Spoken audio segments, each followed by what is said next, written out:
Thank you. Mr Agnew, 2 minutes. Thank you. Well, when we're talking about animal welfare in Europe, we've got a real clash of culture, haven't we? Because in Mediterranean countries, they still find it fun to watch bulls fighting one another and bulls being baited. Now, you could say, well, when in Rome, do as the Romans do, and I might take that attitude. Unfortunately, because of the way the CAP works, British taxpayers are subsidising this activity. They're subsidising it because they are paying area aid on land that is being used to rear bulls for bullfighting and bull baiting. Now, I realise that this has been in the legislation, there have been amendments about it, but as yet, as far as I know, there has been no concrete legislation that says British taxpayers' money must not be used for this. Not that I suppose that would ever happen.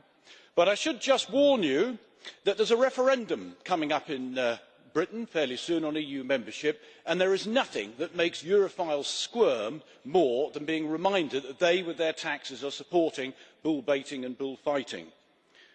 Now we move on to another subject, and that is wild stray dogs in Romania, which are apparently being shot and killed one way or another.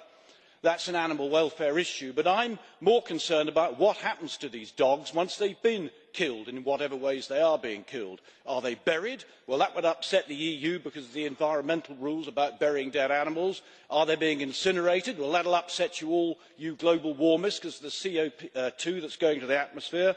Are they being rendered down with abattoir waste to be spread as meat and bone meal fertiliser? Or are they actually being put into animal rations as a protein element? I mean, I wouldn't put this past anybody because it goes on in Southeast Asia.